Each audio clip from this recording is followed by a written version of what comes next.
guys, this is Dormouse03. And I'm Iron Praetorian. Welcome to Ramblings of Mad People. And this is our mid-year wrap-up for 2024. We're going to talk about a little bit about what we did in June. And then we're going to talk about our year so far and how our goals are going and any alterations to our goals that we might make or have made, or additions or subtractions or whatnot, because we are changeable beings. Yeah, it's a good time to kind of take stock of things and think to yourself, like, how is the year going, and am I happy with what I'm doing, etc. So we're gonna talk about all those things. So I guess we can get started with our kind of brief wrap-up for June. So I completed 7 games in June. I only wanted to talk at a little length about a few of them, though, because several of them were things that I'd already done before. So the first one that I wanted to talk in more detail about was Resident Evil 4 HD. It was the one on the PS4. And so it's the old one. It's the original game, I guess, put in high definition, ported to the PS4.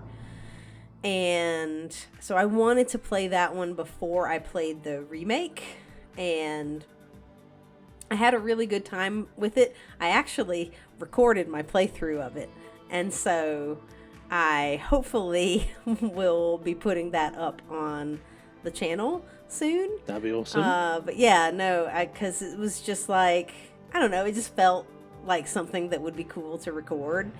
And so it's been a while since I'd done a Resident Evil game for the first time, and this is one that I think a lot of people really like, and so I just thought it would be fun to record my playthrough of it. So I did, and it doesn't have a platinum, unfortunately.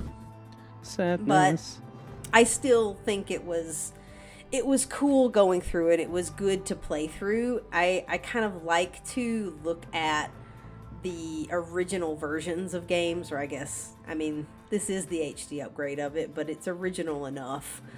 It's a port of the original game.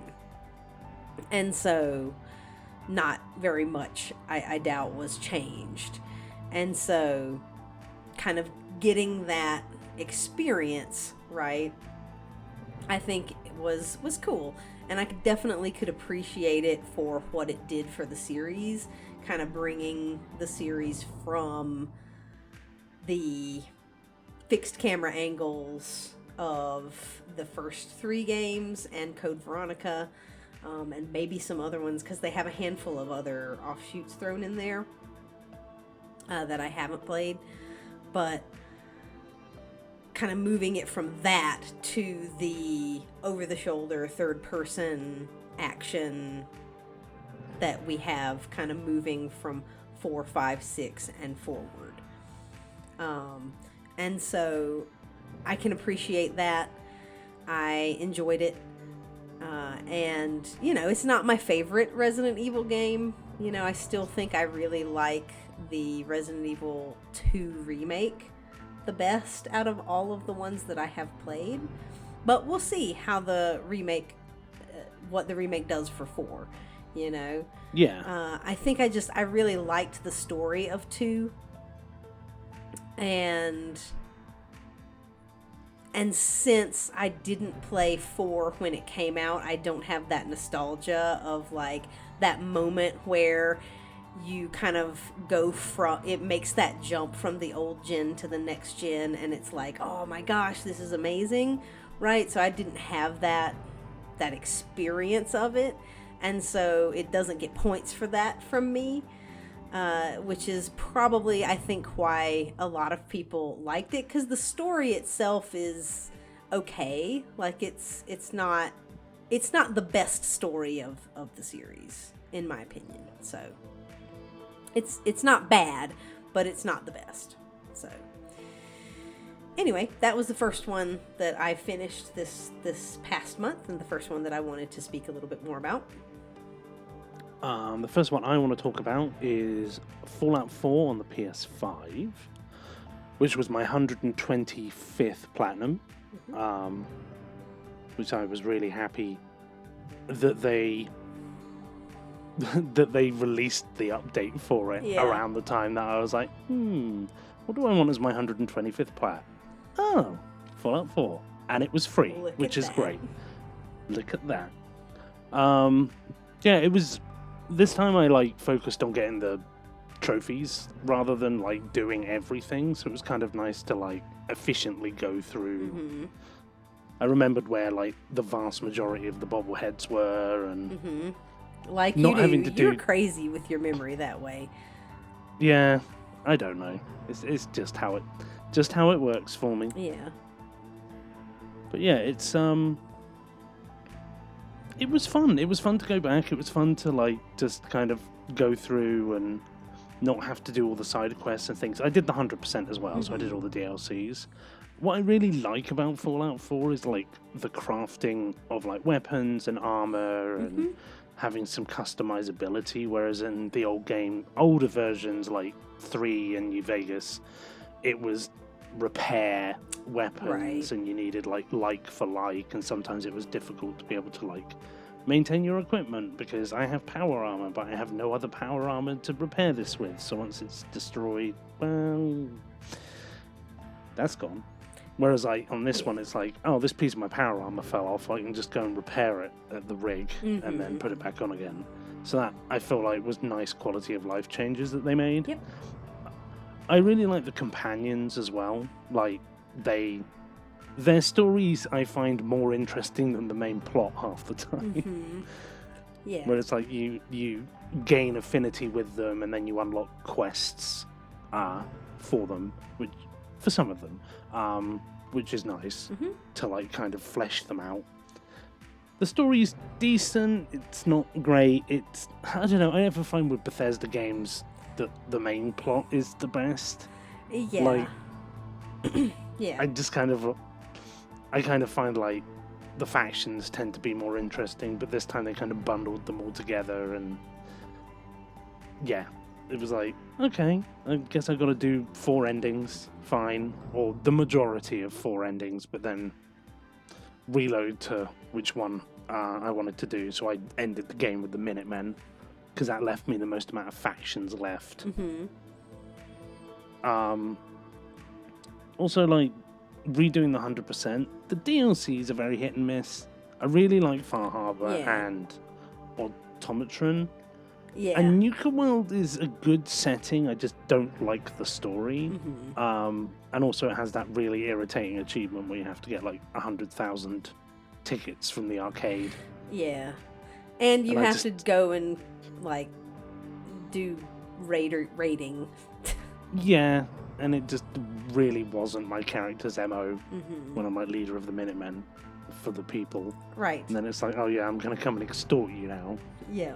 I did it for an achievement / trophy. And then you reloaded Yeah, pretty much. I literally made a save at the point I was okay, how far can I go in this before I start annoying people? But yeah, I'm happy that it's got a PS5 port. It means more people will play it. I think it's a great game overall.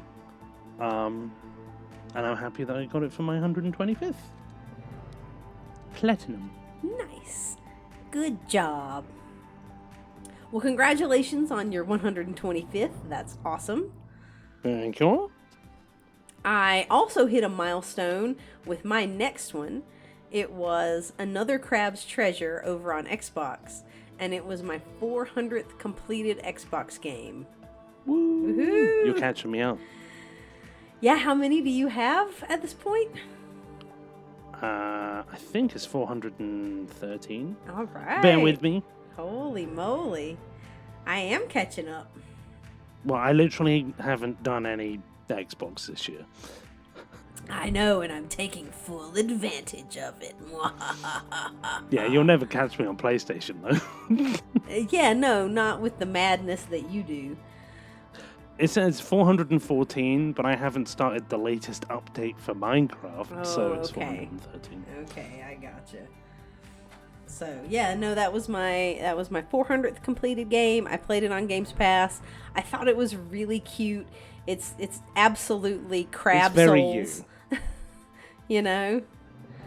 It's that kind of cutesy animal, but also But Dark Souls inspired. yeah, and hard. it definitely had that mixture of like cutesy and quirky and like comedy, you know, Yeah. to the writing, but also, you know, serious and kind of dark storyline that it went through.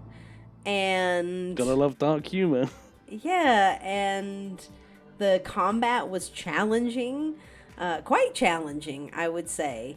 You know, it did have accessibility options, which I think were really nice, so that you could tweak it to be a little bit less difficult or a lot less difficult or super easy mode.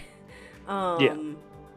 And none of those things impacted the achievements, so I played through it, you know, without making any changes for the first section, the first several bosses. And then after that, it was just I felt like I had, you know, a decent rhythm with it. And I felt like I had given the original mechanics kind of a good go. Yeah. And it was just taking a while because, you know, stuff took a while to kill, and, you know, bosses would take a dozen tries or something to be able to like kind of get their timing and whatnot. And that's what like Elden Ring was like. Yeah, and so I places. popped on a couple of the accessibility options to make it slightly easier, to give a little bit more of a window for some of the inputs, right? So that you would have a little bit more iframes on your dodges, and you would have a little bit more leniency with timing for the parries, because I'm not the best with reflexes. You know, I can do it, obviously, but I was decent enough at parries in Dark Souls 1, but that's about the only game that I could even do them in well enough. Yeah. No, I found that too. Like, I got okay at parrying in 1, but none of the other ones I even really... Like, I tried a little, but the windows seemed different for the other ones than they did for the first one. Maybe that's just user error. No, I think like whatnot. 2 definitely controls different to 1, and then 3 had inherited like the Bloodborne engine. Yeah. And so it was different as well. Yeah. And so, you know, and I tried parrying a little bit in Elden Ring, like it was fine. But it's not my favorite mechanic necessarily. No, not mine either. But it was easy enough. It was interesting to use it in Another Crab's Treasure, because instead of hitting the button at the right moment to parry, you had to kind of block and then release the block at the right moment to parry. Oh, okay.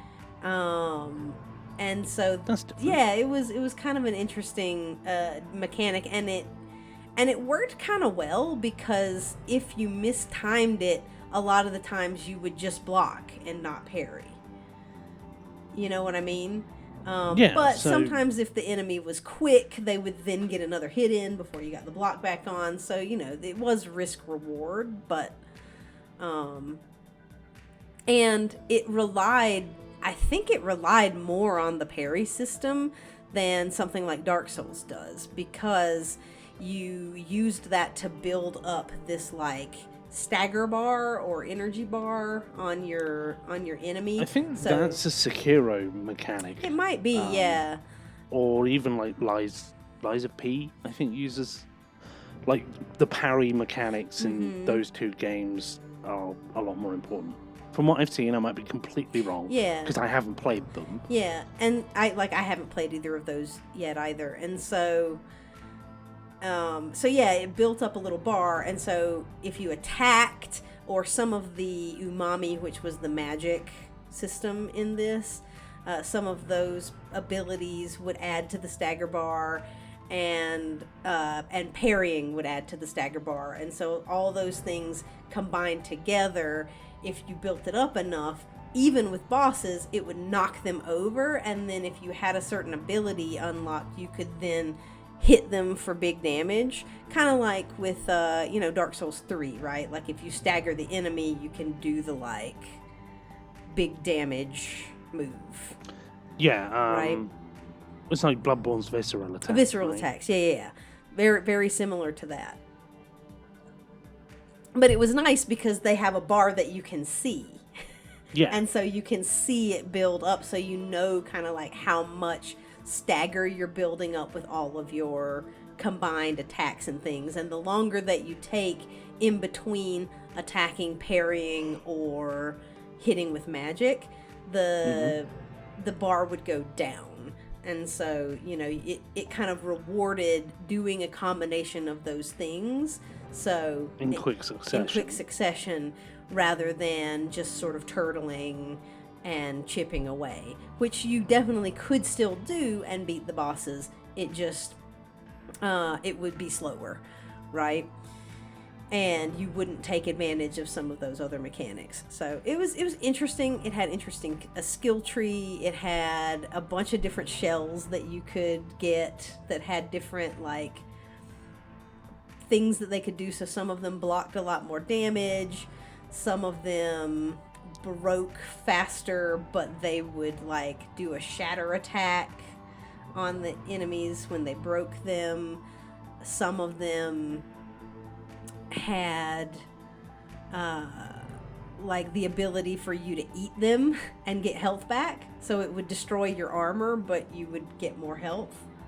So interesting. Yeah, like it would be like sushi or a banana peel, and you could eat that and get health back, but then it would destroy the shell, and then you wouldn't have armor until you got another shell. But there were always a bunch of different ones kind of scattered around, even in the boss arenas. So if one of yours broke, you could grab another one. It was fun. I really liked it. There were definitely some issues with it. Like, I ran into some glitches where I fell through the world or got stuck. And there were a couple of little, like, graphical artifact kind of glitches. And there was some frame rate drop in some of the sections as well, where it would just, like, chug. And I'm like, is this my Xbox? What is going on? But I don't think it was. I think it like was that just one the game. particular ladder in New Londo Ruins. Yeah, or it was like that. Blight Town. It was where like it's just that. like, oh my god, it's so slow. And you turn in the camera, and I'm like, oh my god, and then something's attacking me, and I'm like, I don't know what I'm doing, because the inputs are so delayed. Have I turned on molasses settings? Yeah, Is that a thing? it was something. So it was definitely not perfect, but I enjoyed it for what it was. It was a neat little Souls-like experience. So Sweet. So yeah, that was another Crab's Treasure. My second game was Summit in Mara, which is a simulation management game. Plays this little kid who basically inherits an island, and you can grow stuff on the island, like a bunch of different things, like oranges, and you have vegetable patches that you can grow different vegetables in. It's basically just kind of like there's a bunch of different characters you can meet on different islands. Well, most of them are on the center island, and a couple of them you meet in your travels, and they make up the majority of the quests, because the main quest, there isn't a ton of like steps to it, and you just like basically just craft a bunch of different things for different people. It's very similar to Witchwood that I played. Like that similar, like there's tiers of stuff that you need to make. Yeah. And you need to be able to like unlock different tools to be able to make different things. It was colourful. It was an indie game, so it wasn't like the best graphically or the best mechanically speaking. The boat made me chuckle because it had like, it was like a fishing boat, but it had like oars at the front that like made it go. And I don't know, it just looked like it was flying slightly. But yeah, it was a nice, chill little simulation and management game. It was colourful. I think you'd enjoy it. It's definitely not like Minecraft levels of pixelation. Yeah. That's really, I think, the only thing that bothers me. Well, one of the things that bothers me about Minecraft. Well, I mean, Minecraft is like a whole thing where it's like had a bunch of updates over time. But yeah, Summer Mara is, I would say, one of the more fun like simulation games I've played. It's not exactly difficult. Yeah.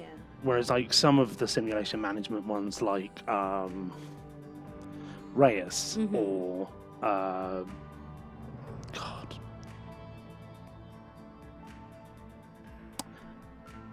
I'll think of it in a minute. The Flame in the Flood?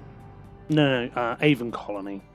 I would say are a bit more difficult because, well, Avon Colony has a few difficulties here and there, where it's like you have to do a certain mission in a certain amount of time. But yeah, I would recommend Summit Imara if you want about a 20 to 25 hour completion, chill simulation indie game. Nice. I don't really want to go into any details because the fun of meeting the people, I think, is part of the game. For sure. But it's like a bunch of islands, and you can only visit certain ones early on because you need to upgrade your boat to be able to go further out. Nice. And like you have to do some of the main story to unlock certain characters. But yeah, it was fun. Very cool.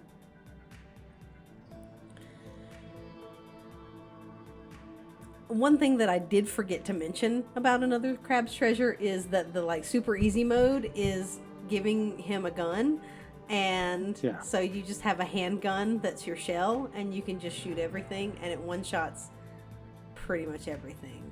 I don't know if Which was funny. Yeah, I don't. Because you showed me. Yeah, I don't know if it one-shots like bosses, but I think it might.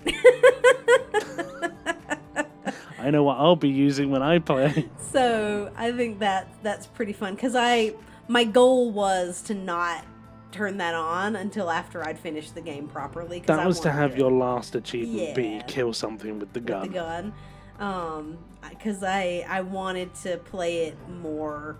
I wanted to keep it as challenging as I could without it being frustrating, and so I found by turning on the slight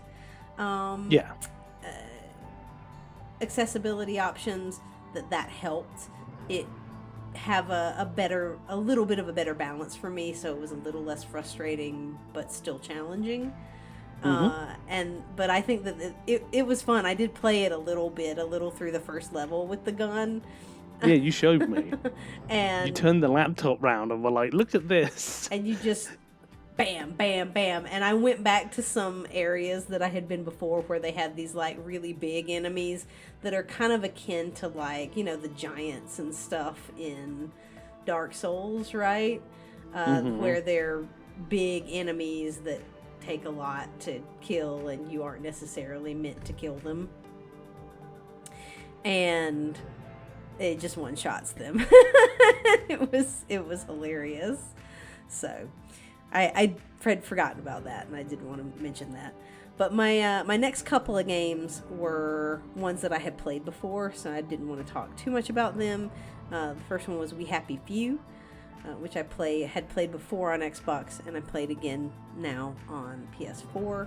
And so I completed that and all of its DLC, and I enjoyed it. I mean, I enjoyed it enough to want to play it again. I think it's a really interesting setting and story that you go through with that one. And the like procedural generation of the map is kind of interesting. So yeah, because you don't get that often in with games. Things. Yeah, it definitely like is an indie thing. You can tell, like, it was a Kickstarter game, right? And so yeah. But yeah, no, that one was definitely interesting. It's totally my vibe with like the dystopian kind of, it's like satire and exaggeration of reality, right? In that dystopian kind of way, and I liked it. And then the next one that I did was Lost Words Beyond the Page, which was a nice little shorty with a very sort of touching little story, kind of point and click adventure. Would we call that? I think it's an adventure game. Yeah, an adventure game. You do some, jumping and traversal and whatnot, and it's going through a little, like, story that the person is writing effectively. Yeah, so I think that's classed as an adventure game. Or maybe like a platforming adventure game. Yeah. Because there is some platforming in there. For sure. It's not anything challenging, but there is some. But it's mostly going through kind of the story that is being told, and it's pretty. It's a touching little story about this person and their grandmother, and kind of, passing along love of writing and reading and stuff. So yeah, those were my next couple. Nice. I'm going to go through the ones I don't want to go into detail too much about at the end. So, like Fallout, Summer and Mara weren't necessarily back to back, but they were the ones I wanted to talk about. And my third one that I want to talk about more in depth is Concrete Genie. So I finally played another PlayStation exclusive. Yes. Finally. After a while. Yeah, it's it's an interesting little game. It's like you're in this in this town, and it's kind of like on hard times, kind of, and you're this little kid with a sketchbook that you have like a bunch of your like drawings and genies and stuff in it, and then some other kids like rip all the pages out and throw them away, and you get sad, and then you end up like the genies kind of come to life, kind of thing, and you have to try and like track them down. And there's it's like an adventure to like light up the world a bit more, kind of thing. So it's like you paint walls and stuff, and then it lights some lights up, and it makes it like nicer, and then you make a big mural thing in each area, and it's cutesy. The art style's it's simple, but it works well for the game. I don't want to go too much into the story. It's about it took me about 8 hours to complete. So it's not a particularly long game. But yeah, I enjoyed it a lot more once I realized I could turn the motion controls off and just use the right stick, because I was struggling. Like, I don't know if my controller's just old or it's just me, but motion controls are just not my favorite thing. It seems a little bit like probably finicky and gimmicky and whatever. Like, even when they worked pretty well in something like Astrobot, like, I still didn't like them. No, especially the touch, like the little pad thing where you had to like make the ball spin. That was annoying. And like moving it to jump the frog and shit. Like, I don't know. I'm just like, give me controls. But no, it's definitely it's a nice like indie short game that has a good art style, it has a good story.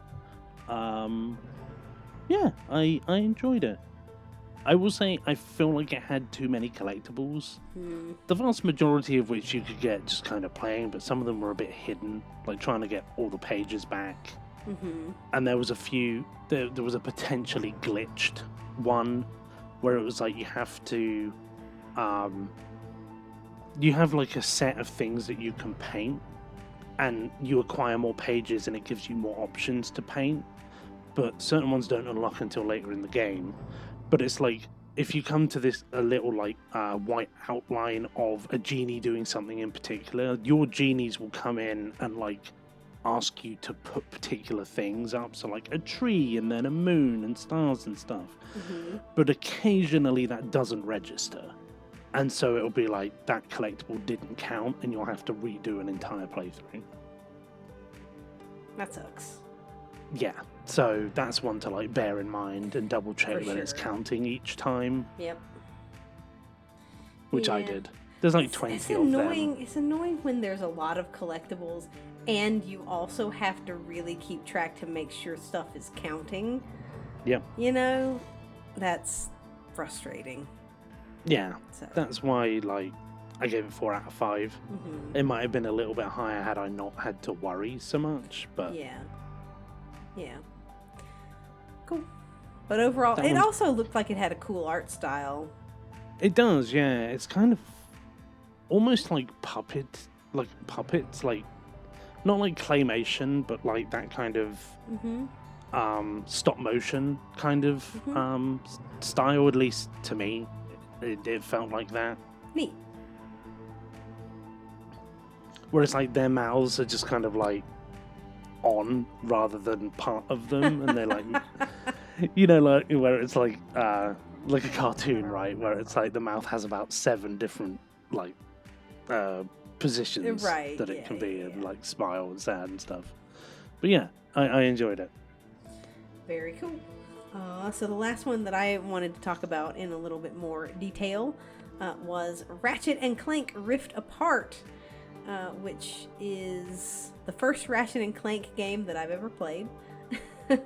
I still haven't played one, so and so it's one I got more recently on a good sale because the first party PlayStation games, at least the ones on PS5, you're lucky if you're they go lucky if you 50% get a off. 50% off sale on them. So I had the opportunity to get it for a little more than 50% off, which I took and grabbed a copy of it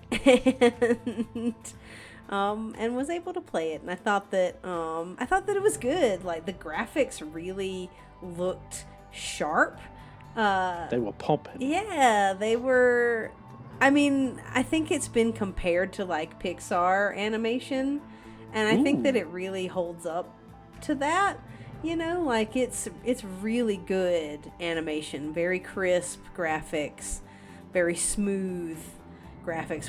Whereas we were talking about poor old Another Crab's Treasure and its frame rate dips.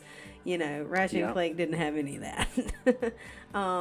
And you had a lot of different guns that you could get, and the like intros for all the guns were hilarious because you buy them from this like vendor. It's like a machine, and they have this little like advertisement. It's not a vending machine. Yeah, it's kind of like a vending machine.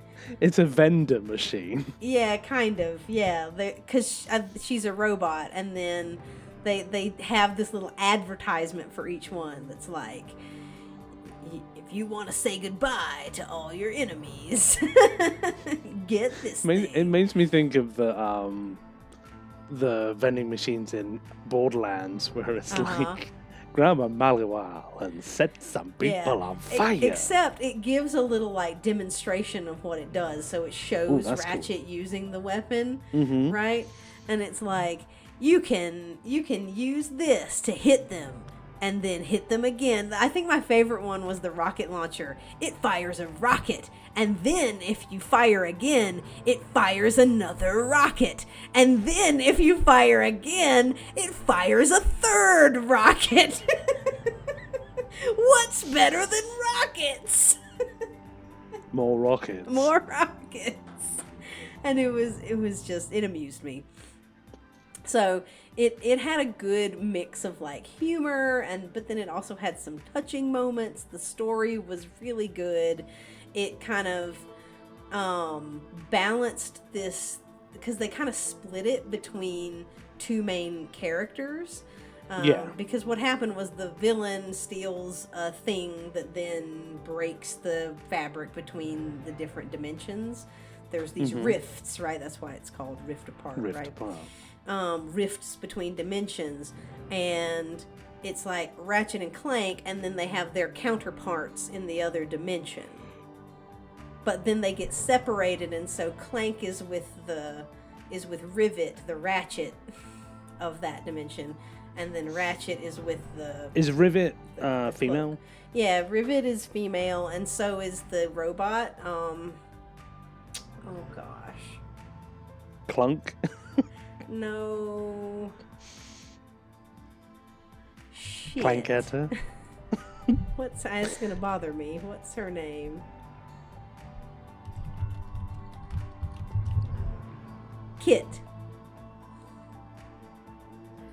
Rivet and Kit. And so Kit is with Ratchet for a while, right? And until they can get reunited, obviously. yeah, and so, you know, it's a little bit more complicated than that, but I don't want to spoil things. Yeah. It's the cliff notes. Yeah.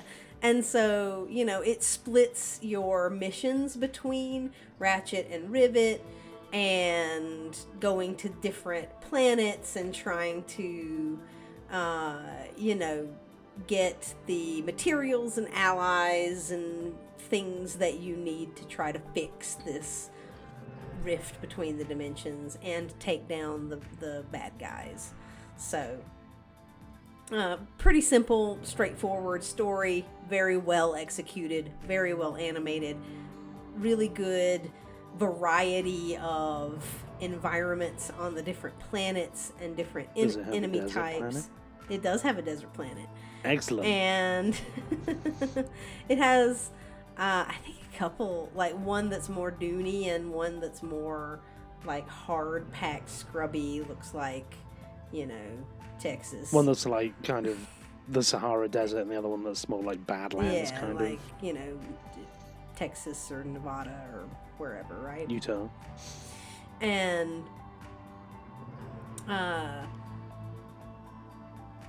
it's just got a lot of good, like, visuals. The guns are really fun to use. I thought the story was good. I really liked it. I thought that it was quite good, and I'm looking forward to going back and playing some of the earlier ones. Yeah. But I wanted to play this one because I'd spent a little bit more money on it, and you'd actually bought it because we got the Yeah. other Ratchet, the PS4 Ratchet and Clank for free because of PS Plus. Yep. Well, and I also recently got the first Ratchet and Clank on PS2. And so I'm interested to go back and play that and sort of like see how the series started and everything. But I will say this, I didn't feel like I couldn't follow the story or I didn't know anything about what was going on. You know, like I think that there were probably things in there that I would have known more about or would have hit differently if I had played the other ones. But I felt like I followed the story. I was invested in the characters pretty much immediately. Like I didn't feel like it detracted from the game that I didn't play the others. So that's a positive. So yeah. And then the last couple of things that I played for the month were, again, things that I had done before. I played The Fall on PS4, and I had played it before on Xbox, and it's a cool little, like, adventure game. That one definitely is an adventure game. Yeah, it has some platforming in it as well. But it's mostly, and a little bit of combat and such, but it's mostly like an adventure game where you are the AI within this spacesuit and you're trying to save the person that's inside there, who's unconscious. And you land on this planet that you don't know anything about or why you're there. And you have to kind of get through these areas, and there's some tests that you kind of have to go through because of reasons that are in the story.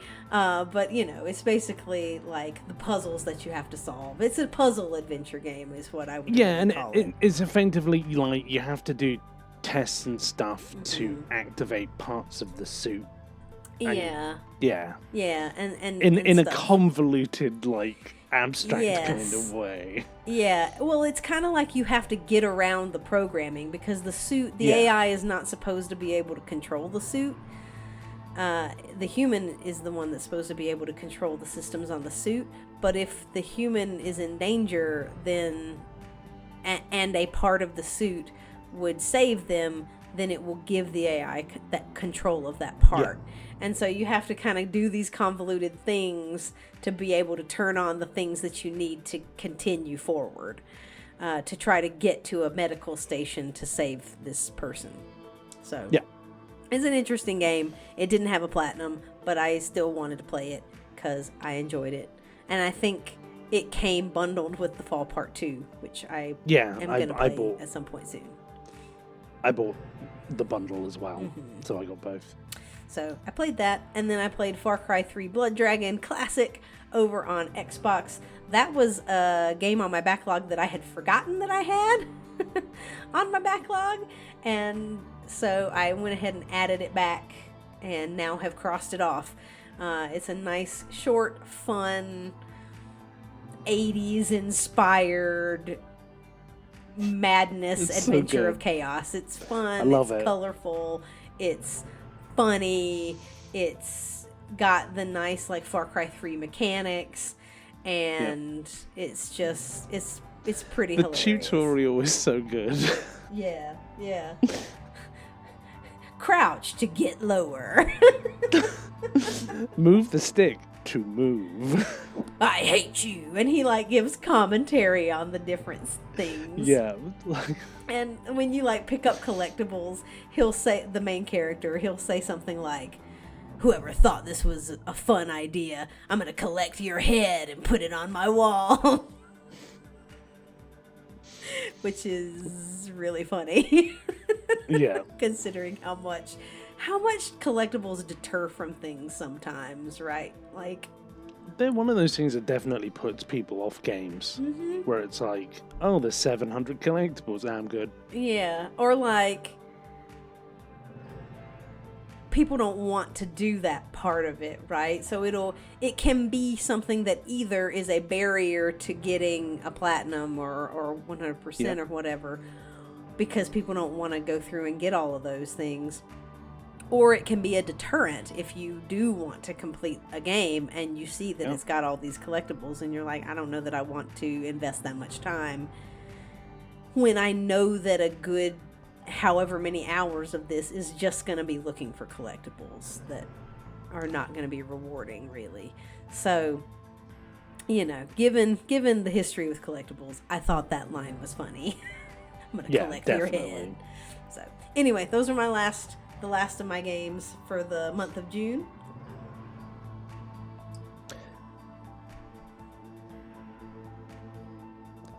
So, ones I'll briefly touch upon.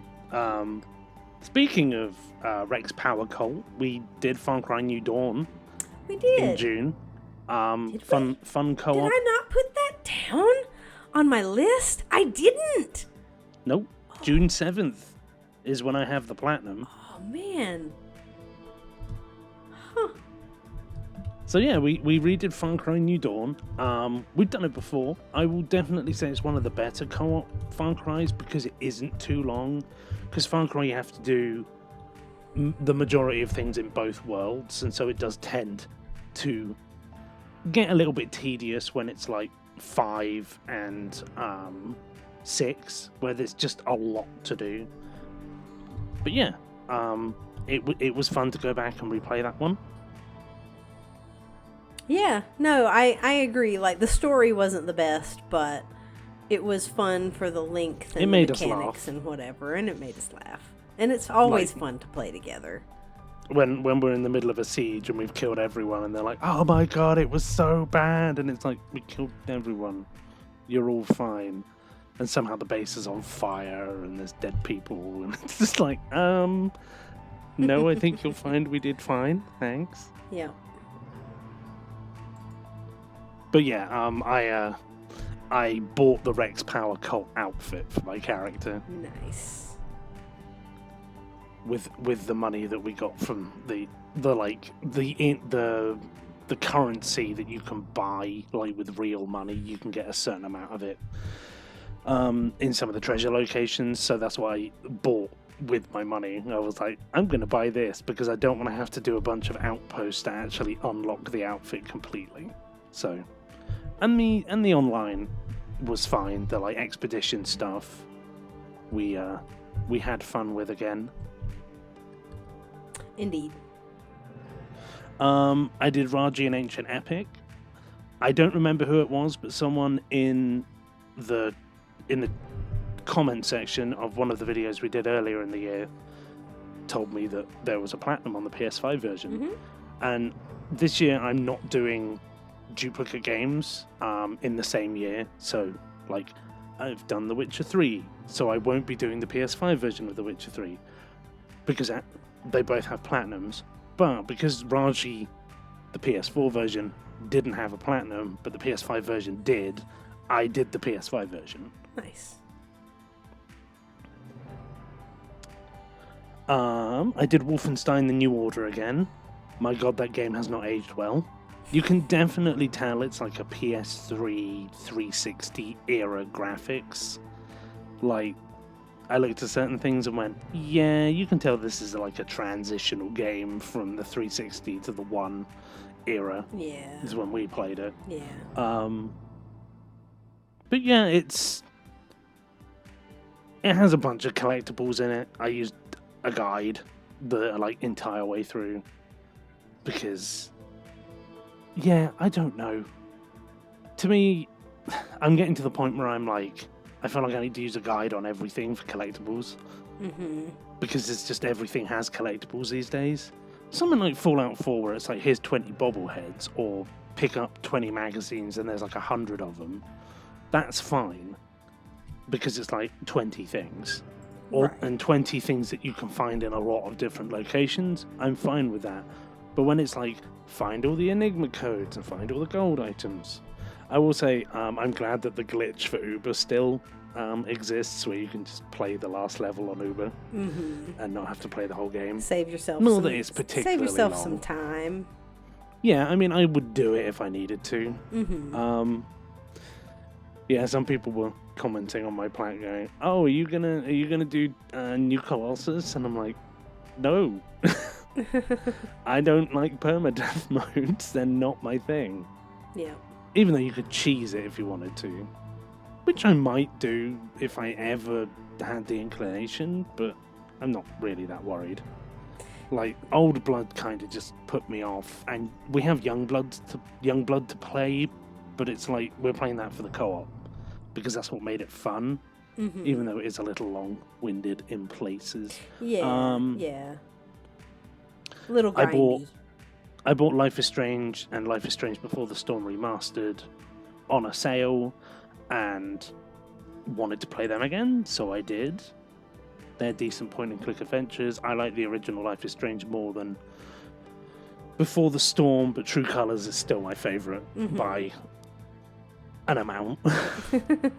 Yeah.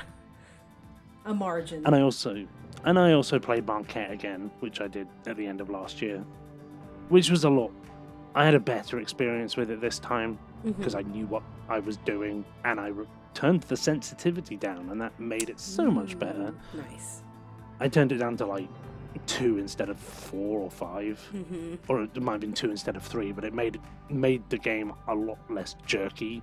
Yeah.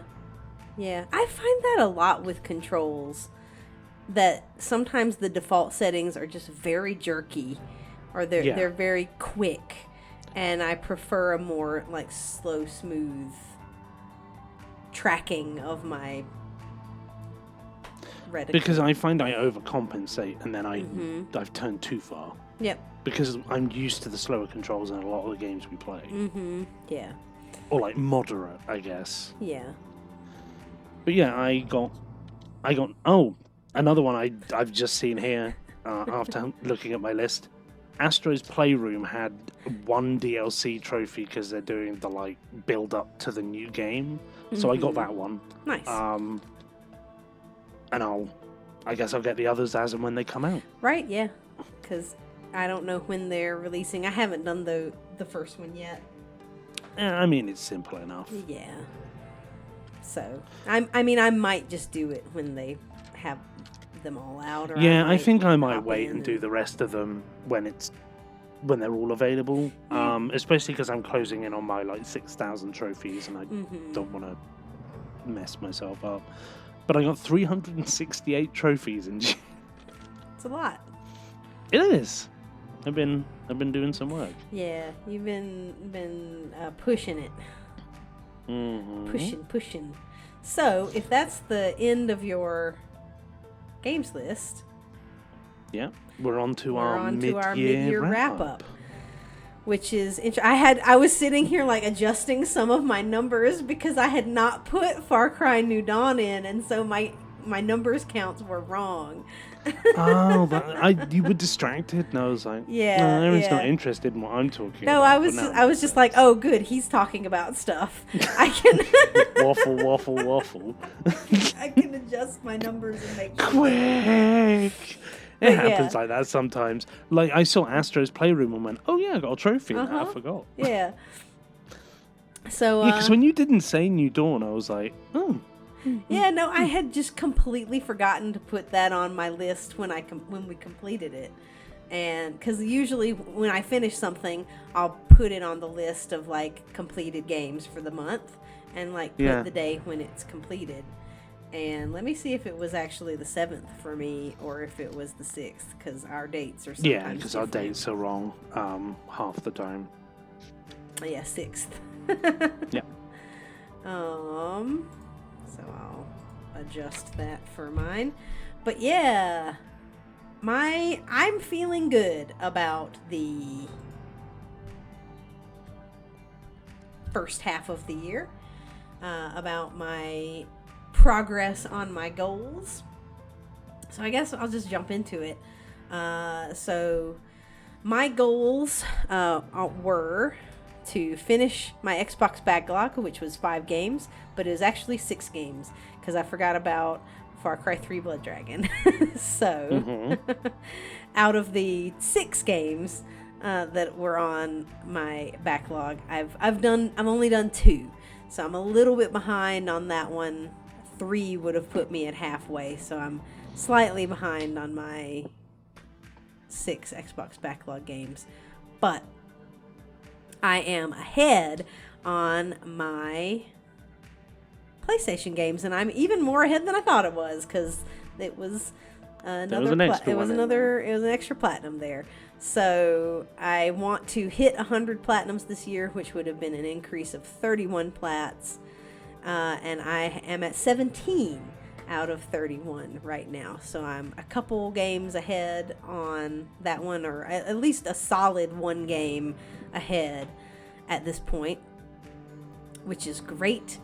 Right on track there. I feel like I wanted to get 25 games off of my paid for backlog, of the games that I've paid for, not because I keep mine in sort of separate backlogs. I have a backlog of games I've paid money for, and I have a backlog of games that I've gotten from a service or are on Games Pass.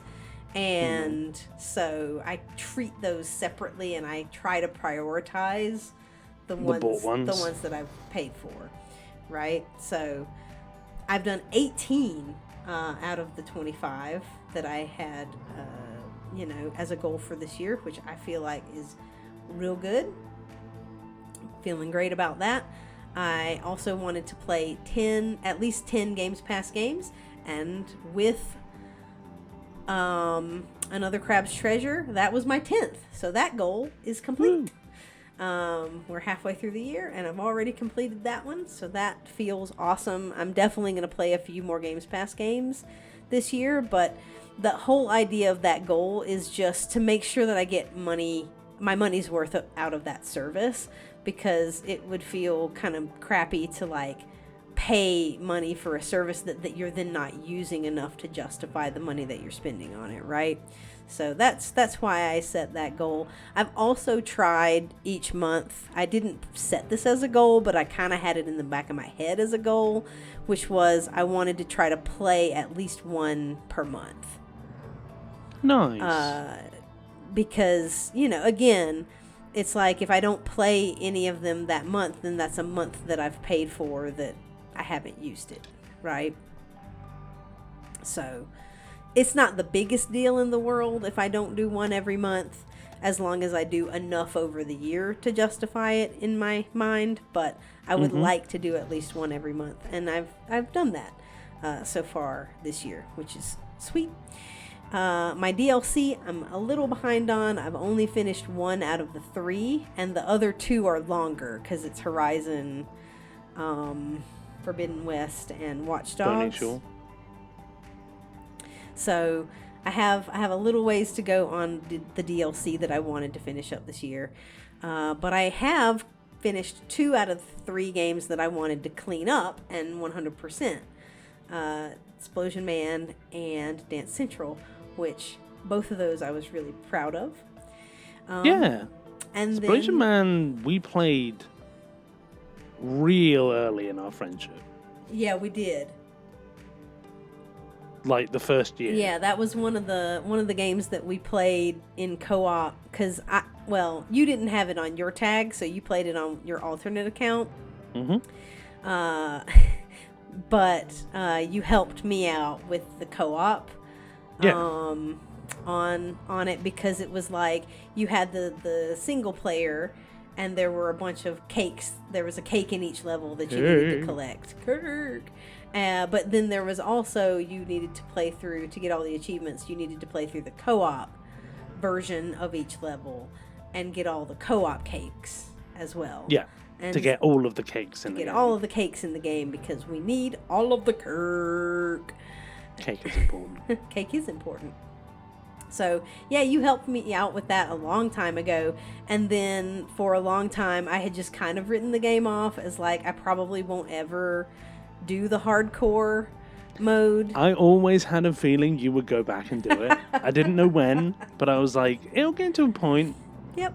Don't else to be like, I'm doing it. Yeah, yeah. It's, I very rarely, unless something is unobtainable, I very rarely write off things. Yeah. Right? Like, I think the only things that I really have kind of written off is like Dance Dance Revolution. Trials HD. Trials.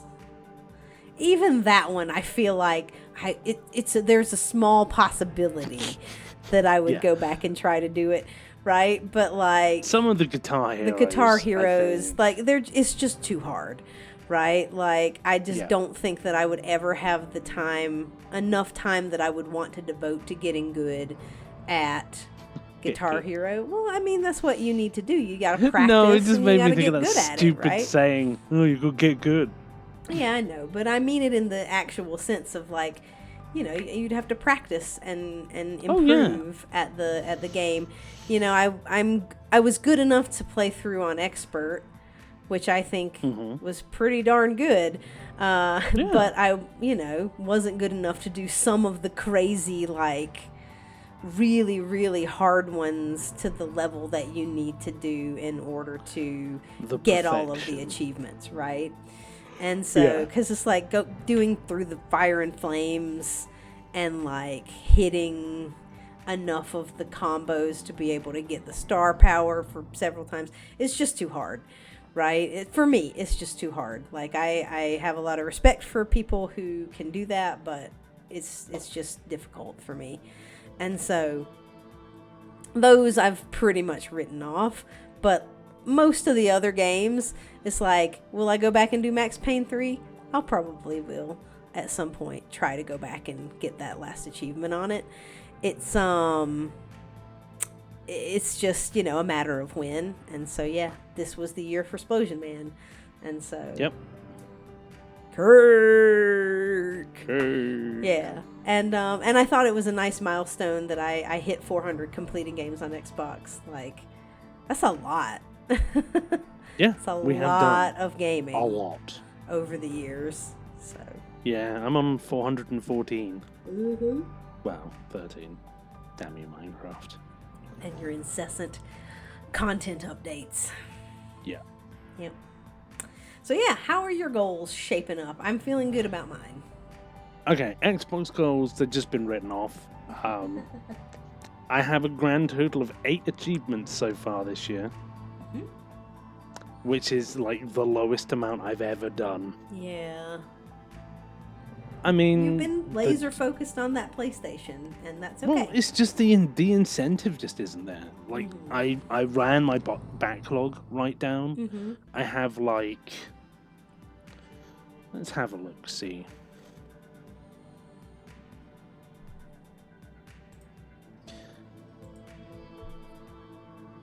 So I have 4 unplayed games. The Full Part 2, The Surge 2, Spiritfarer, and Beyond a Steel Sky. Mm-hmm.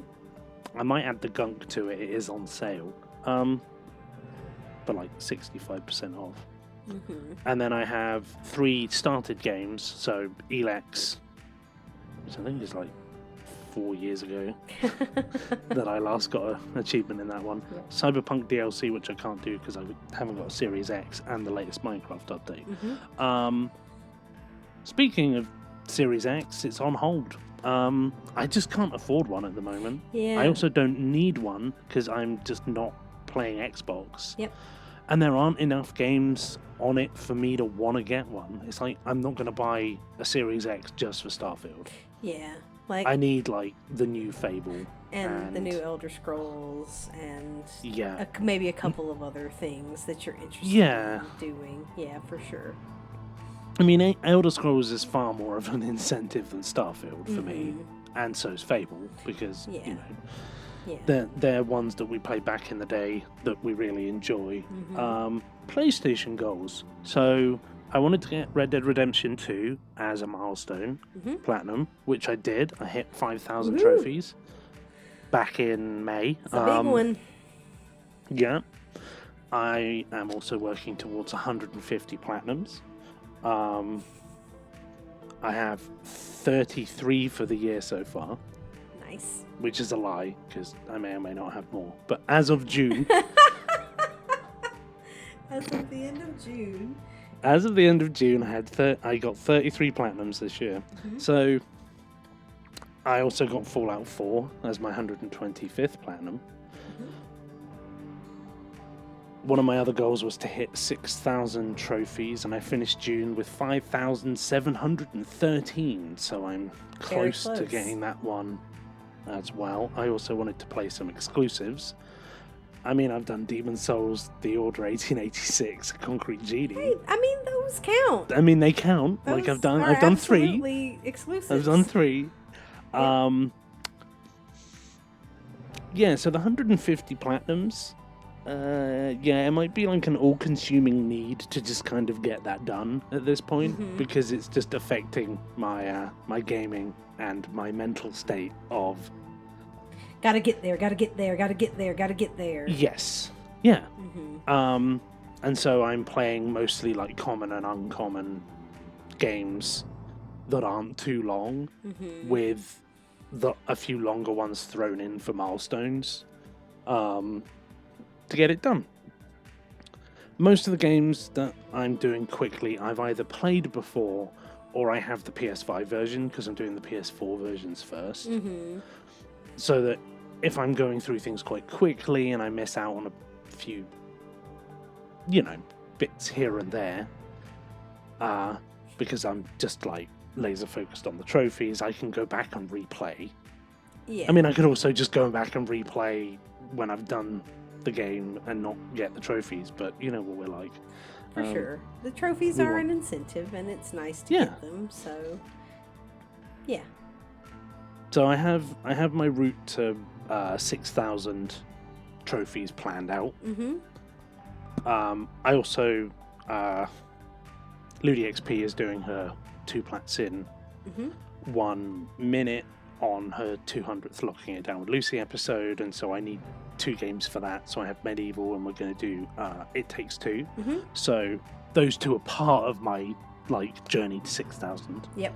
And I want to hit it on the Hogwarts Legacy PS4 Platinum. Nice. Which will be a longer one, right? Which is what you said. It's like 70 hours. You're picking some longer ones for milestones. I'm picking games that I want to do for milestones, and some of those have been long, like Red Dead and Fallout 4. Yeah. I feel happy with my goals. I am definitely not going to do 100. I'm definitely not going to do 50 plats in a year again. Yeah. Just because, with how I am, I get so, especially the last couple of years, I'm so focused on trophy hunting and milestones that it's just unhealthy.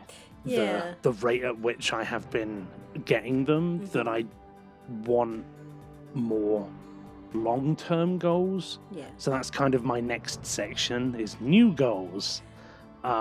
So Yes. one of the new ones I came up with was I want to hit 100% completion, but I realized it would be a lot easier to do on a platinum milestone, so like 150 platinums. So I want to hit 100% rather than trying to hit it on like a 6,000 trophy one, where it's a lot more like trying to juggle the numbers. Yeah. As long as I have everything complete before I hit 150, this is base game, not DLC, Yeah. then I'll hit 100% once I get the platinum in Dragon Age, which is going to be my 150th game. That's been on the cards for a while. Yeah, hitting the 150 quickly. Obviously, I'm going to take my time with Hogwarts and I'm going to take my time with Dragon Age because they're games that I enjoy. And I haven't played Dragon Age in maybe a decade. Yeah. It's got to be like 10 years since I did the 100% on Xbox. Let me just check. Dragon Age Inquisition. It'll be 9 years since I did the 100%. Wow. In September. 10th of September. That's my brother's birthday. Yeah, 10th of September 2015 was when I got the 100% in Dragon Age Inquisition originally. I also would kind of like it done before Veilguard comes out as well. Yeah. Because I'd like to be able to play that one and not be like, oh my god, I'm not getting enough I'm not getting enough platinums because I want to get Assassin's Creed Shadow and Dragon Age Veilguard, and I want to be able to give them the time to enjoy them. Right, and not just be like focused on rushing through like an absolute lunatic. Yeah. And so I sat down and I was like, I've done lots of uncommon and common games. So I've made myself a more long-term goal, which is I want to hit some rarer like amounts of trophies. This is on PSN profiles. Yeah. By the time I hit 10,000 trophies total, which is like a long way away. Yeah. Because even if I get like 2,000 trophies a year, that's still going to be two more years at least before you hit that.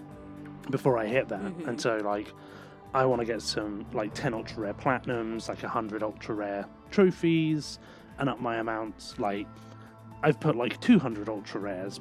I may not hit that, but it's like a nice kind of like, that would be cool if I got that one. And these are like you said, more long term, so there's no deadline. Yeah, and so I've tiered so it. It's like so it's over like, time I want to get this.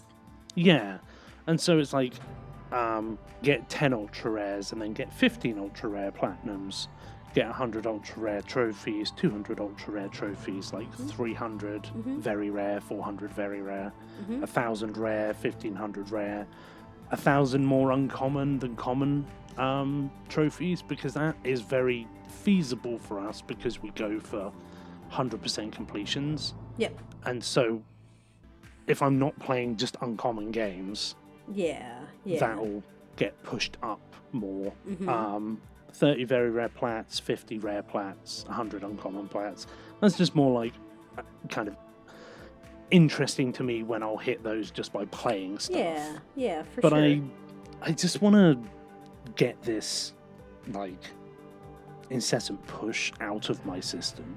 Yeah, and hopefully hitting the 150 platinums and the like 50 that you needed in this year to be able to achieve that. Hopefully that will help. Because I think that you've just will. been running yourself ragged some of the time trying to hit that. If I hit 6,000 trophies by the end of July, which isn't inconceivable just because I'm slightly insane, I'll have got 1,000 trophies in 3 months. Yeah, that's crazy. That's like more than a lot of people get in a year. Yeah. And it's, you know, it's all relative though, right? Like for some people, getting 10 platinums in a year is awesome, or 12, right? Like one per month.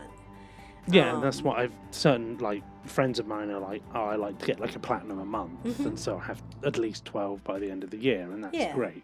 Yeah. And like we play more than that, and so we set our goals for higher than that, but that's not to say that, you know, it's not bad one way or the other. It's just trying to like push yourself to, it's giving you a goal, right? Like goals are goals. Goals give you a goal. Oh my God, I'm making the Far Cry 3 Blood Dragon tutorial. Set a goal to give yourself a goal. But it's like the type of goal matters. Yeah. It totally does. It's like it gives you something to like look forward to and then feel like you've accomplished and whatever, that's more than just each platinum experience in and of itself, right? It's like an aggregate of experiences, and then you are like, nice, I've done all these things. But what are your like goals, like extra goals that you're aiming for the rest of the year? So I've been getting more into collecting retro games a little bit. I won't say that, like, you know, I'm not going for super expensive, crazy games and that sort of thing. But I've had, you know, a little bit of like, hey, these are games that I never played on these older systems, or even older systems that I never had. Like, you're playing the thrift store lottery. Exactly. So I'm playing the thrift store lottery with trying to grab some older retro games and consoles and things. And I wanted to set a little bit of a sort of fun goal for myself with that, since the vast majority of those systems don't have trophies or achievements, you know, so those won't be part of the other goals that I have for the year. So I made myself a little retro backlog bingo card for myself that I think I'm going to try to complete for the last 6 months of the year, because I would like to play at least one of each of the systems, one game on each of the systems that I'm grabbing some games for. And so those include the Sega Genesis, the PlayStation 1 and PlayStation 2, the original Xbox 360, the GameCube, the Wii, and the 3DS or DS. I think it plays DS games, so yeah, it should be both. Yeah, so both of those. And so it's those 8 consoles that I have available to me to play those games. And so I would like to play one of each of the games on my backlog, games that I haven't completed, that have in my collection, right? And so I made myself a little bingo card and randomized the different consoles, and I have a 9th one, because it was like a 3x3. 3x3. So I have the free space in the middle is like your choice. So I'll do a bonus game from one of the systems that I'll put there. It's almost like the Grand Slam that Ludi XP does. Yeah. I was like, kind of thinking of that. Yeah. She has the PlayStation consoles, and she needs to do a platinum in each one. But it doesn't have to be like you're doing it on like the original console game, whereas hers is like she can have like the PS4 remake of a PS1 something game that originally, yeah. Whereas you're going to be playing them on the actual console. When I say a Genesis game, it's the cartridge on my Genesis. Yeah, right? And like the PS1, you have a PS2 that you can play the PS1 game in. Right, but it is the actual PS1 disc. Right, that I'm playing. Yeah, Because exactly. you recently acquired a GameCube controller and Yes, and a memory a card. memory card. So that I can play GameCube games on my Wii. So yeah, I've been excited about collecting some more retro stuff, and I'm excited to play some more of them. And I feel like having that little like bingo card and trying to complete the bingo card is a nice little way of showing progress in actually playing those games, because you know, I know some people collect just to collect games, and they Yeah, never but you want to be able to intend. play the ones that Yeah, you've they bought. never intend to play them all, but I do intend to play the games that I collect. And it might take me a while, but I do intend to play them, the ones that I get. And so it's a nice incentive, and a nice little thing to like check off. Hey, I did a Wii game, and hey, I did a PS1 game, and I finished a 3DS game, and like I just think that that's a cool little incentive for doing it, because you know we're trophy hunt and achievement hunters, right? And so having a checklist of things that we can check off is nice for us. It just Yeah, feeds that the part tick of our boxes. brain that just loves that. I did So, a thing. I did a I did a thing. thing. I did a a thing. thing. Exactly. So I set that up for myself, and we'll start working on that this month, and see how it goes for the rest of the year. So yeah. So I guess that's our wrap up mostly done. Mm-hmm. But what would you say your top 5 games that you've played this year are so far? Ooh, yeah.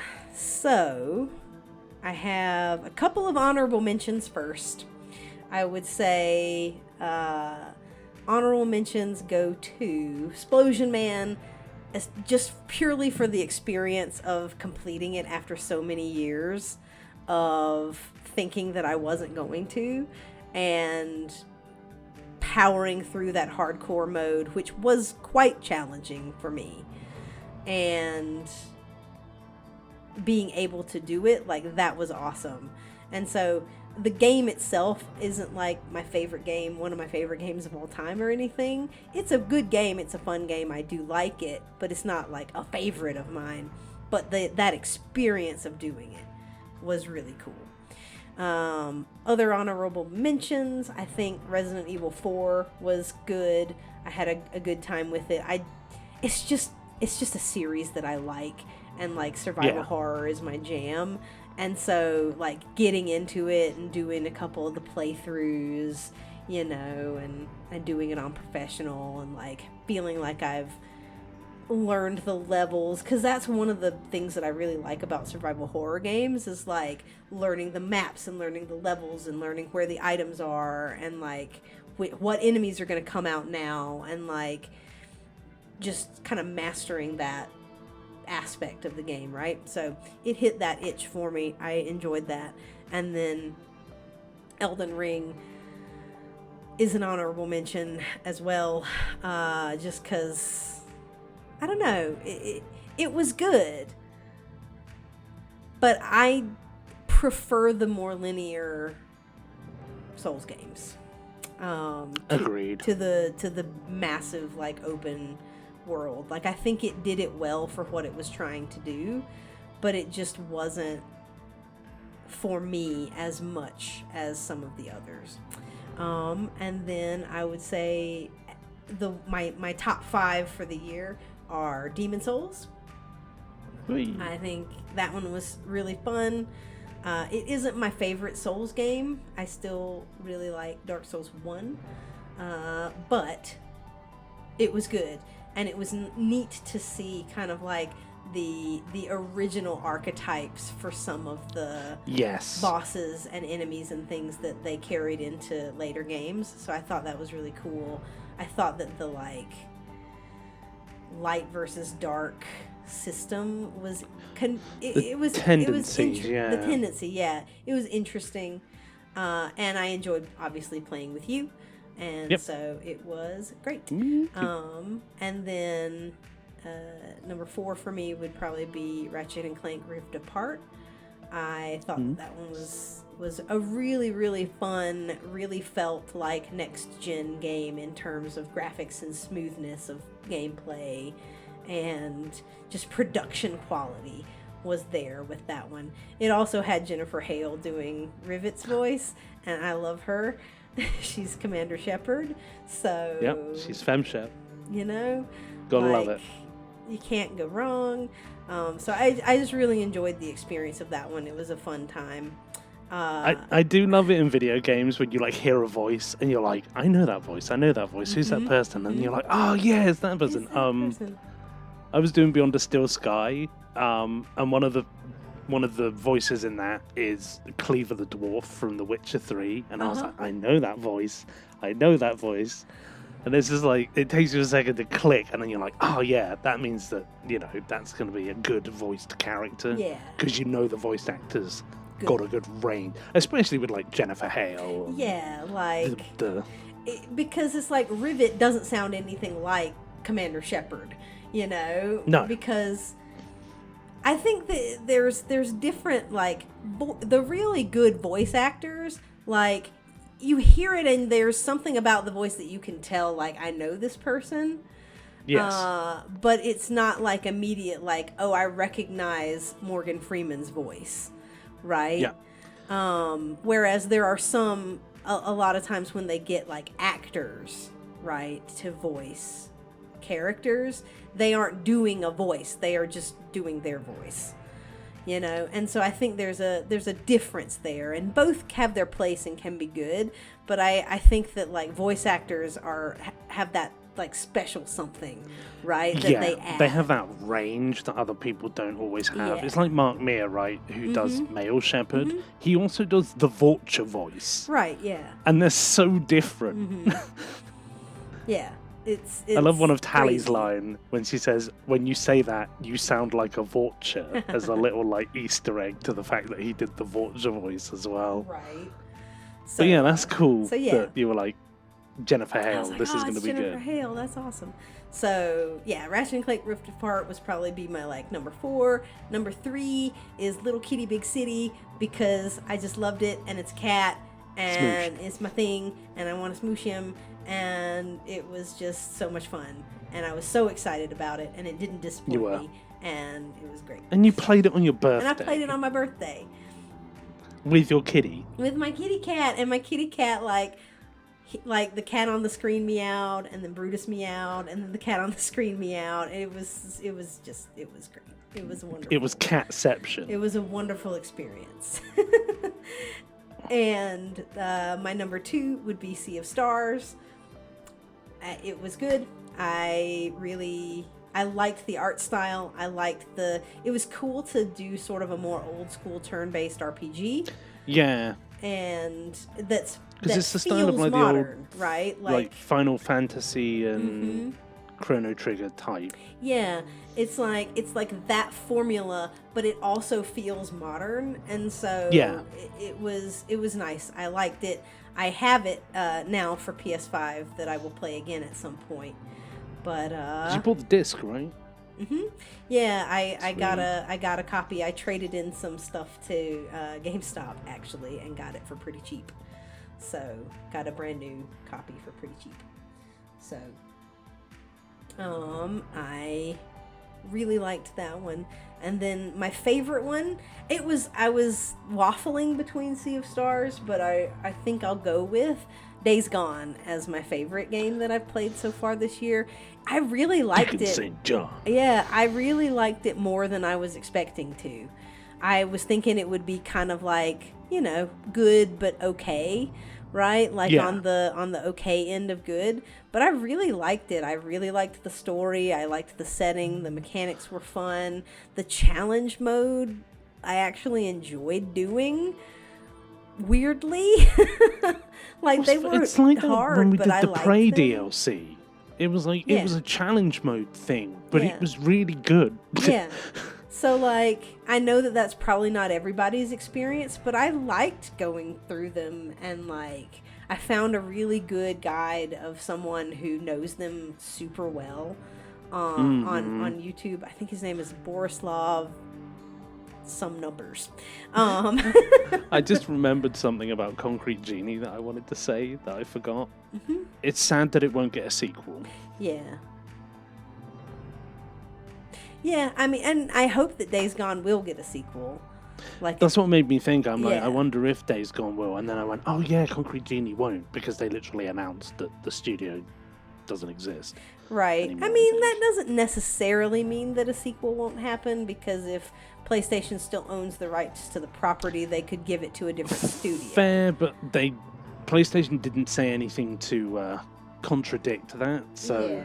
we'll see. But yeah, sorry to completely go off on a tangent, but it just wandered into my brain. Yeah. So, it was just, I enjoyed it. I enjoyed it a lot more than I thought I was gonna. And so I would say that so far this year, that was probably my favorite game that I have played. So, how about you? Sweet. My two honorable mentions are Red Dead Redemption 2. Like, I enjoyed playing it with you. I liked Arthur. I liked the story. It was just too long and had too much of the same thing. Like collectibles and side missions that were collectibles and gold medals. Like, they're alright, but they just take a while on top of having done everything else. I think it was just it's a great game, but it's not like The platinum It's not- experience was not as great. no. And I will also say Elden Ring. Like, I'm looking forward to playing that on PS5 with you again, because now we kind of know what we're doing, and Yeah. hopefully won't make some of the same mistakes we did the first time. But it being open world and that limiting the co-op ability Yeah. outside of like small areas, it just puts it down the list for me. Yep. Because we play Souls games to co-op them because that's what we enjoy. Yep. And so when we feel like we're only co-oping like 30% of the game, Right. Because it's a little bit. the rest is just, you can't use the horse, so it's harder to get around and takes longer to get and around. you get invaded all the every, time. Every minute, literally every minute. Yep. It's just ruins the experience of co-oping those sections, so it's more enjoyable to just do them solo. So my number 5 is Demon Souls. I really like playing like the first Souls game Yeah. and seeing where it all began, and like, oh, so this is where the Storm Ruler was actually created. Yes. Yep. Yep. And just the boss designs were really good because they were the first iteration of the Souls games and there weren't a ton of them. Yep. They felt very bespoke. Yes. Each one felt unique. Yeah. Yeah. Yeah. Whereas in some And- games, certain bosses can feel like they are literal repeats of other bosses or I other mean, enemies. Elden Ring, that Yeah. was another problem, is that so many of the bosses were so similar. Yep. The tendency was interesting, like death and certain actions changing things and making it so that, you know, you had to be careful, and it was more, I think it's, for me, the most complicated Souls game I would to agree. to get the platinum in because of the tendency, and like only certain things turn up on certain tendencies, Right. and you just, you know, have to figure out a route through. Yep.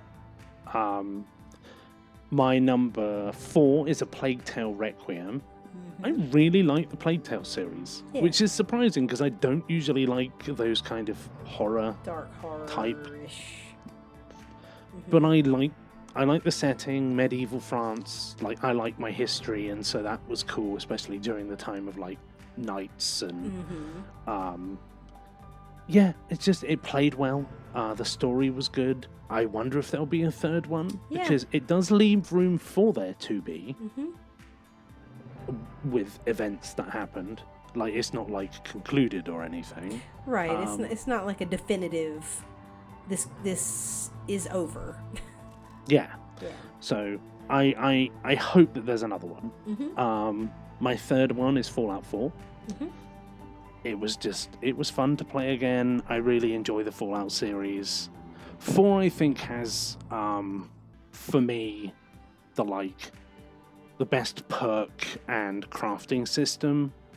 Mm-hmm. Like, it plays really well as well. Like, the shooting mechanics are really good. Yeah. Whereas like 3 and New Vegas definitely have the best stories for me. Yeah. And like I think the best kind of like world, Mm-hmm. and the factions are more interesting in Yeah. it. Like even like the Brotherhood of Steel I find more interesting in 3 than 4.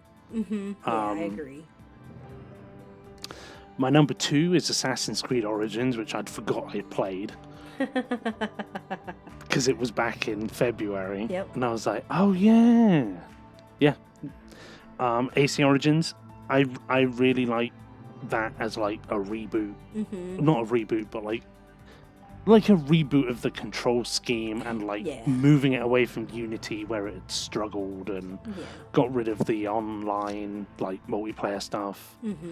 Which it was good in its day, but it didn't need, like, the co-op in Unity was, I mean, it holds a special place for us because that's where we met. Yeah. But it's also like not the best co-op experience we've ever had. No. But we'll never forget Catboat. Catboat. But yeah, AC Origins is number 2, and then obviously number 1 is The Witcher 3 again. Yeah. Because it's like my number 1, number 2 flip-flop game. Mm-hmm. It's a great game. The DLCs are really good. Mm-hmm. Yeah. It's, one of the best games of all time, probably. Yeah. I mean, it's like one of the pinnacles of like RPGs. Yeah. So. But yeah, those are my top 5. So number 1 is The Witcher 3, number 2 AC Origins, number 3 Fallout 4, number 4 Plato Requiem, and number 5 Demon's Souls and Elden Ring and Red Dead Redemption 2 as honourable mentions. Nice. Yeah. Good deal. We've played some good stuff so far this year. We really did. It was kind of hard for me to like going through them to be like, oh, what were my best 5? Because I played a lot of good things. Like I played. Yeah. I mean, I played Life is Strange True Colors, and that's another like 4.5 out of 5 game a really for me. good one.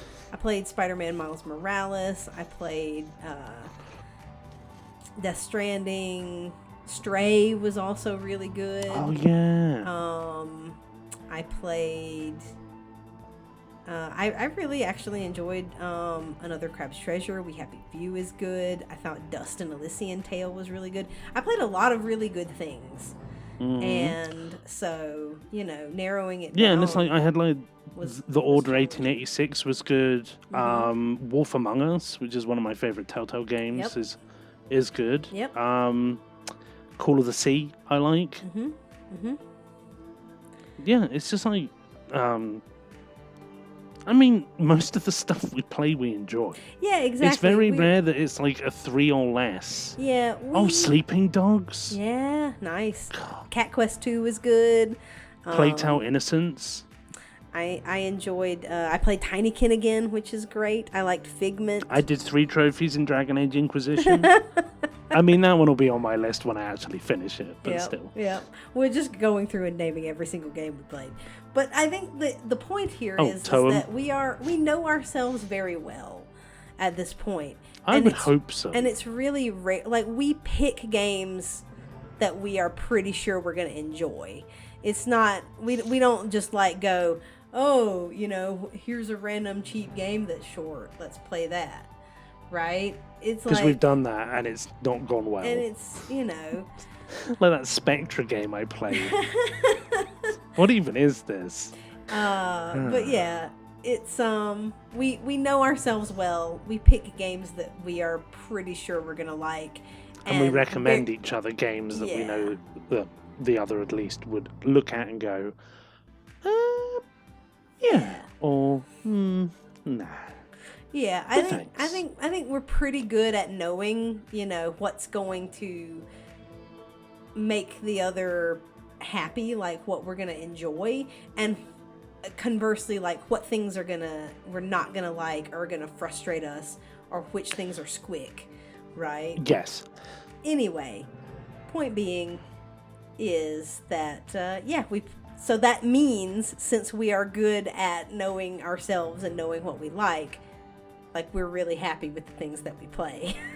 Yes. And like even with me pushing through all these games that I've been playing quickly, I have still enjoyed them. Like, I've done Life is Strange several times. It doesn't mean that the enjoyment is any less right, yeah.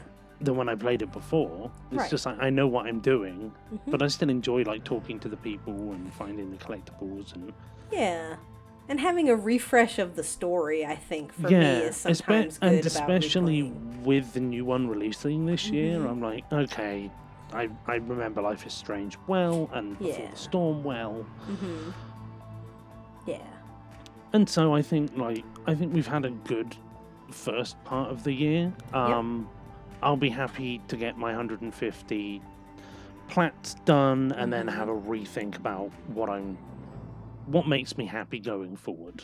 Yeah, and a cool thing that we're thinking about in the back half of this year, which is something that we have not done in several years, is buy a new game when it comes out.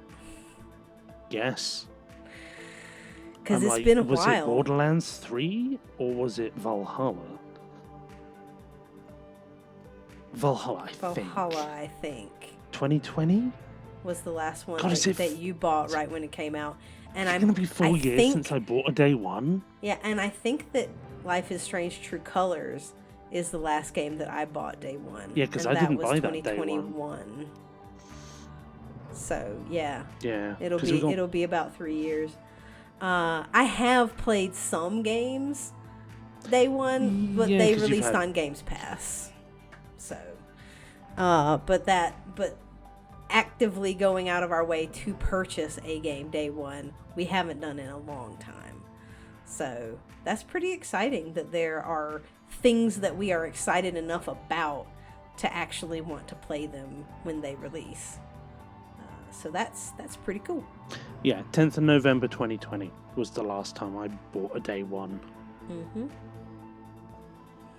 Yes, indeedles. Well, so that's our first half of 2024. It's been quite a journey so far. Yeah. Strap in for the other half. Right. As always, let us know how you're doing. How has the first half of the year been going for you guys? Have you had any insane goals like me? Are you making progress to your goals if you have any? Have you reassessed or made new ones like we have? What things have you enjoyed the most over the first half of this year? Just how's your gaming journey going? How are you doing? How's 2024? Because the back half of 2024 is gonna be something, because there's a bunch of new releases and and stuff to talk about with the rest of the year coming up. So we hope that you all are doing well.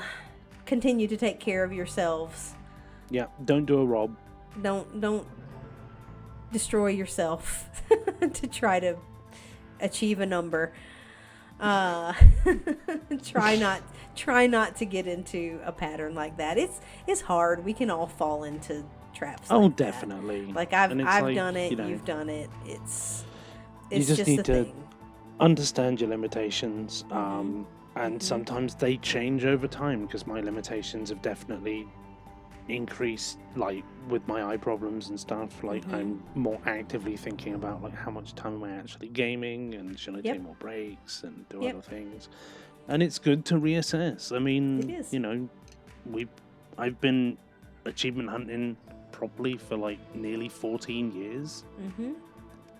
Things change in 14 years. It's like sometimes change is good. Yep. Sometimes change is what you need. But indeed. Tell us how you're getting on. Yep. And we will see you guys in the next one. Bye-bye.